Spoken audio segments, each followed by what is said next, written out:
Ever wonder what's really going on in your head when you finally fall asleep? Well, tonight we're pulling back the curtain on this secret nightlife of your brain. So let's kick things off with a question that might flip everything you think you know about sleep on its head. We tend to think of it as our brain's downtime, right? A chance to just switch off. But what if that's totally wrong?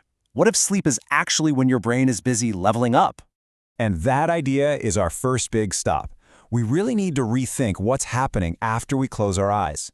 It's not about powering down. It's about the brain's secret night shift clocking in.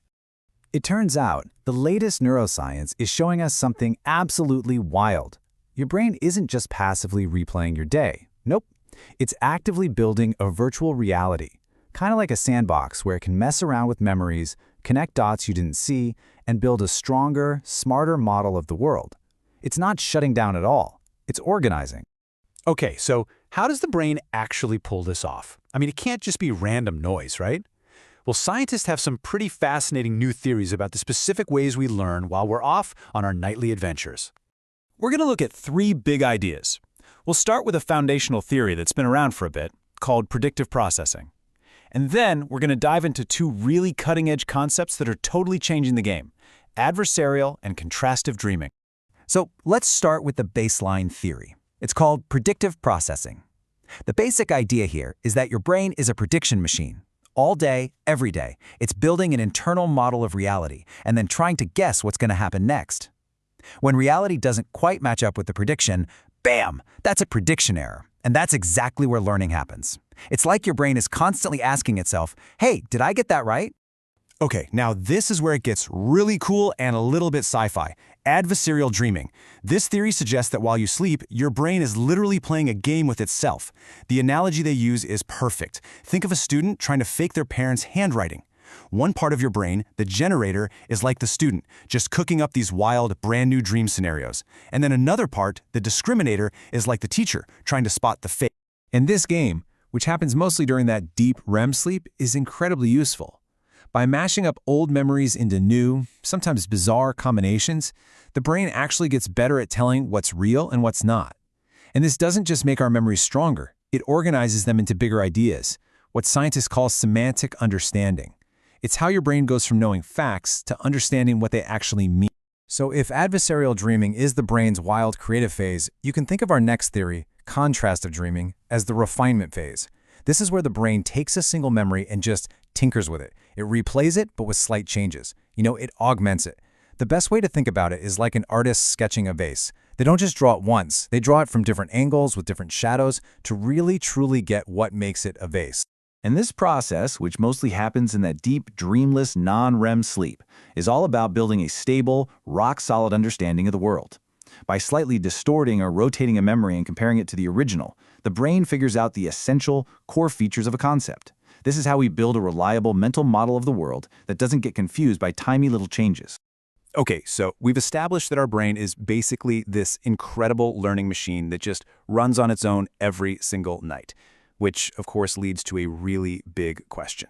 Can we actually get involved? If all this amazing stuff is happening on autopilot, is there anything we can consciously do to create the best possible conditions for our brain to do its work? Well, the answer, according to a whole lot of research, is a resounding yes.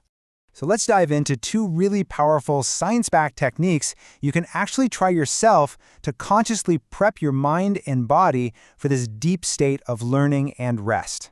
First up is something called progressive muscle relaxation, or PMR for short. This has actually been around since the 1920s, and it's so effective because it's based on a really simple, powerful idea. You can't truly relax a muscle if you don't first know what it feels like to be tense. It's all about building that mind-body awareness. And the way it works is super simple but really profound. You basically just move through your body, maybe starting at your toes and working your way up to your face. You gently tense a muscle group as you breathe in. You hold it, feel that tension, and then as you breathe out, you just completely let it go. And that last step is the key. You pause and really notice the difference. You're literally teaching your body what letting go feels like, and that sends a huge signal to your nervous system that it's time to chill out.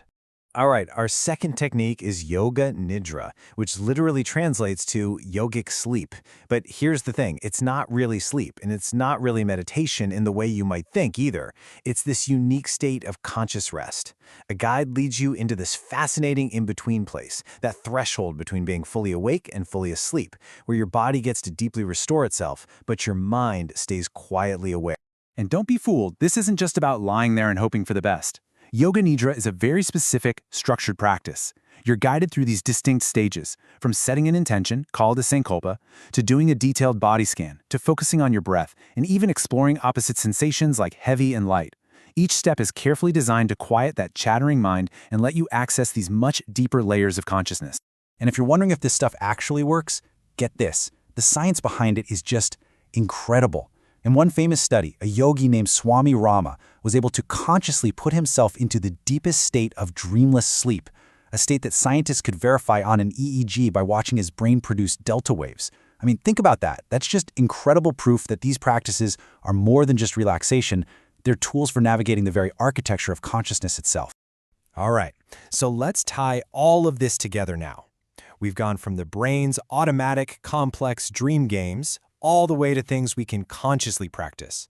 And really, it's all part of the same story. See, whether we're talking about your brain running its own complex learning software at night, or you actively using a tool like PMR or Yoga Nidra, the end goal is exactly the same. It's all about creating the perfect conditions, consciously and unconsciously, to tap into this incredible nightly process for better learning, better health, and truly profound rest. So here's the bottom line. Sleep isn't passive. It's not downtime. It's an active, essential part of how you learn, adapt, and make sense of this crazy world. Your brain is going to get to work tonight, running its nightly upgrade. The only question is, are you ready to help it?